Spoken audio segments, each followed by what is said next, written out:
गोली चलाते ही 260 मीटर पर सेकंड की स्पीड से ये गोली बुलेट प्रूफ जैकेट की तरफ बढ़ी। अगर मैं बुलेट प्रूफ जैकेट की आउटर कवरिंग को हटा दूं तो इसमें है ये 4 लेयर्स। पहली है सिरामिक लेयर, फिर एर्मिड फाइबर लेयर, वर्टेक्स लेयर और लास्ट में ये पॉलीएथिलीन लेयर। सबसे पहले गोली सिरामिक लेयर की सिरामिक डिस्क से टकराई है। इससे इस गोली की स्पीड कम हो गई है और इसके आगे वाला पार्ट चपटा हो गया है। चपटी होने के बाद ये गोली एर्मिड फाइबर लेयर से टकरा रही है। ये एर्मिड फाइबर लेयर स्टील से भी 5 गुना मजबूत एक विब्ड फाइबर है। इसने इस तरीके से पीछे होकर इसने इसकी कैनेटिक एनर्जी को ऑब्जर्व करके पूरे सरफेस के ऊपर डिस्ट्रीब्यूट कर दिया है। इसको चीरकर ये बुलेट वर्टेक्स लेयर से टकरा रही है। वर्टेक्स लेयर एर्मिड फाइबर लेयर का ही एक अपग्रेडेड और मोटा वर्जन है और ये स्टील से 10 गुना से भी ज्यादा मजबूत है।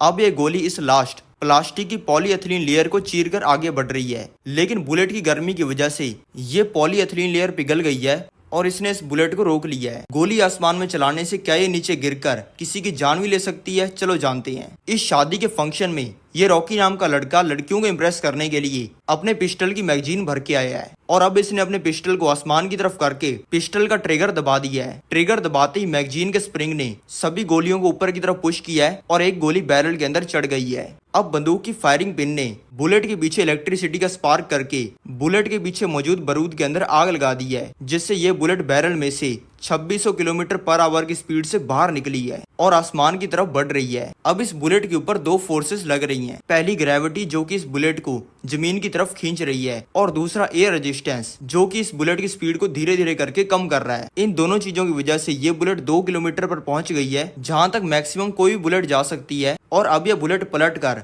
जमीन की तरफ बढ़ रही है और अब यह बुलेट की स्पीड 180 किलोमीटर पर आवर की पहुंच गई है। अब इस बुलेट ने किसी और इंसान के ऊपर गिरकर इसकी खोपड़ी उड़ा दी है। एक जिंदा इंसान पानी में डूब जाता है, लेकिन फिर वही इंसान मरने के बाद पानी पे तैरने लगता है। इसके पीछे के राज को समझो। जो चीजें अंदर से खोखली होती हैं और उनकी डेंसिटी यानी कि घनत्व पानी से कम होती है, वो पानी के ऊपर तैरती हैं, जैसे कि पत्तियां और समुद्री जहाज। लेकिन जिन चीजों की डेंसिटी पानी से ज्यादा होती है वो पानी में डूब जाती हैं, जैसे कि पत्थर। इंसानों की बॉडी की डेंसिटी पानी से ज्यादा होती है, इसीलिए आप पानी में जाते ही डूबने लग जाते हो।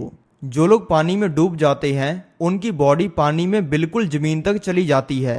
नीचे जाते ही फेफड़ों के अंदर पानी भर जाता है और बैक्टीरियाज शरीर के सेल्स को खाने लगते हैं। इससे बॉडी डीकम्पोज होने लगती है और बॉडी में मीथेन, अमोनिया और कार्बन डाइऑक्साइड जैसी गैसेस बनने लगती हैं। इसके बाद इंसान की बॉडी फूल जाती है और बॉडी की डेंसिटी कम हो जाती है, जिससे मरा हुआ बंदा भी पानी पे तैरने लगता है। गोली मार के कछुए पे ये जानते हैं कि क्या कछुए का कवच इस गोली को रोक लेगा या ये गोली इसके अंदर से जाएगी। पहले 3 चीजें करके ये जानते हैं कि कछुए का कवच कितना मजबूत है। पहली, कछुए का एक कवच इसकी हड्डियों से बना है, जिससे इतना मजबूत बन जाता है कि मेरे शेर, चीते, भालू और क्रोकोडाइल ने भी इसको बाइट करके तोड़ने की कोशिश की, लेकिन तब भी ये सभी इसको तोड़ नहीं पाए। दूसरा, अब मैंने कछुए के ऊपर इसके वेट से भी 200 गुना ज्यादा यानी कि 500 किलो वेट डाल दिया है, लेकिन तब भी कछुए को कोई फर्क नहीं पड़ा। तीसरा, मैंने इस इंसान की हड्डी को तो 100 psi के प्रेशर से ही तोड़ दिया है, लेकिन इस कछुए के कवच को 1500 psi का प्रेशर भी नहीं तोड़ पाया है। और मैंने इसको हथौड़े से मार के देख लिया,